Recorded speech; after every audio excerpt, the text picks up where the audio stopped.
নমস্কার বন্ধুরা, আশা করি ভালো আছেন। আমি অভিজিৎ ডান, আপনারা দেখছেন চ্যানেল অ্যাওয়ারনেস।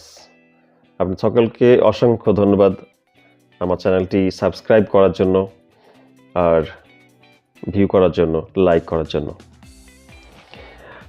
সেপ্টেম্বর মাস প্রায় তো শেষ হতে চললো, অক্টোবর মাস আসছে। অক্টোবর মাস মানেই হচ্ছে পুজোর মাস, আর পুজো মানেই হচ্ছে বাঙালিদের বেড়াতে যাওয়ার একটা স্পেশাল রীতি রেওয়াজ।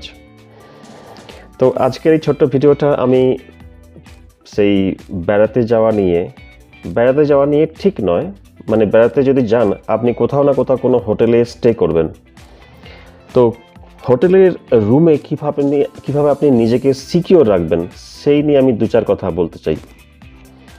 প্রথম কথা হচ্ছে, হোটেলে আপনি যখন চেক ইন করলেন, হোটেলের রুমে গেলেন, আপনি দু ধরনের নর্মালি কি হয়, একটা হচ্ছে ইলেকট্রনিক্স কি, আর একটা হচ্ছে নর্মাল ম্যানুয়াল কি, যেটা বহু প্রাচীনকাল থেকে চলে আসছে।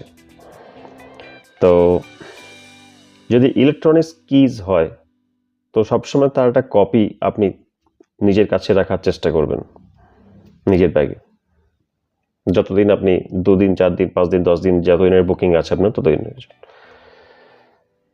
হোটেলের রুমের ভিতরে যখন থাকবেন আপনি চেষ্টা করবেন হোটেলের রুমের দুটো ল্যাচ হয়, একটা ছিল চেন ল্যাচ, সেই চেন ল্যাচটা হামেশা সবসময় লাগিয়ে রাখার জন্য একটা বড় সিকিউরিটি একটা কাজ করে ওটা। যদি কেউ অসাবধানবশত বা কোনো পারপাসলি কেউ যদি রুম অ্যাক্সেস করে দেয়, রুম খুলে ফেলে, যদি আপনার ম্যানুয়াল সেই চেন লকটা লাগানো থাকে, তো দরজাটা মাত্র আপনার এই 1.5 ইঞ্চি থেকে 2 ইঞ্চি ফাঁক হবে, তার বেশি আপনার দরজা খুলে ভেতরে আপনার কেউ আসতে পারবে না। এটা একটা বড় সিকিউরিটি। নেক্সট পয়েন্ট হচ্ছে হোটেলের যে এসি ডাক্ট হয়, এসি ডাক্ট আর বাথরুমের যে ব্যাড স্মেলটা আউটপাস করার জন্য একটা ডাক্ট হয়, তো সেই দুটো ডাক্ট কাছাকাছি থাকে অনেক সময়। আর সেই দুটো ডাক্ট ক্লিন করার জন্য বা অ্যাক্সেস করার জন্য সেটাকে ফ্লোর থেকে অ্যাক্সেস দেওয়া থাকে। আর সেই অ্যাক্সেস থেকে বাথরুমের যে ভেন্টিলেশন উইন্ডো থাকে কিছু কিছু হোটেলে, তো সেই উইন্ডোটা কিন্তু দেখা যায় কিছু কিছু হোটেলের যে বানাওয়াট স্ট্রাকচার থাকে, তো এই ধরনের একটা গলতি থাকে কিছু কিছু জায়গাতে দেখা যায়। তো যখনই বাথরুম অ্যাক্সেস করতে যাবেন, তো সেই ভেন্টিলেশন উইন্ডোটার দিকে ভালো করে চেক করে দেখে নেবেন। নেক্সট পয়েন্ট হচ্ছে যে বাথরুমের যে বেসিনের সামনে যে বড়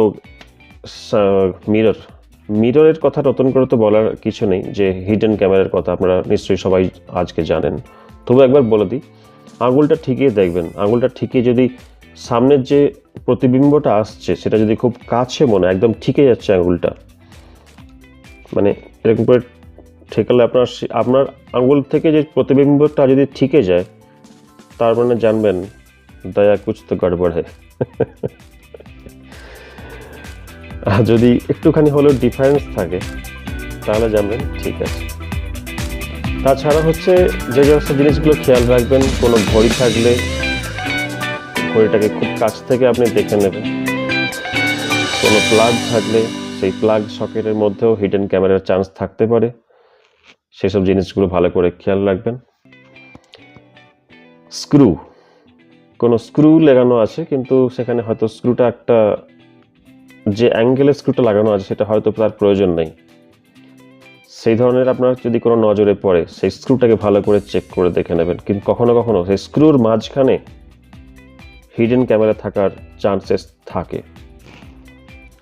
তাছাড়াও কোনো রকম যদি ফটো ফ্রেম থাকে, সেই ফটো ফ্রেমের যদি কোনো মানুষের ছবি থাকে, কোনো পুতুলের ছবি থাকে, একদম সুন্দর স্মাইলিং ফেস, কিন্তু সেই পুতুল বা তার সেই যে স্মাইলি আছে, সেই স্মাইলির যে চোখ আছে, সেই চোখটাতে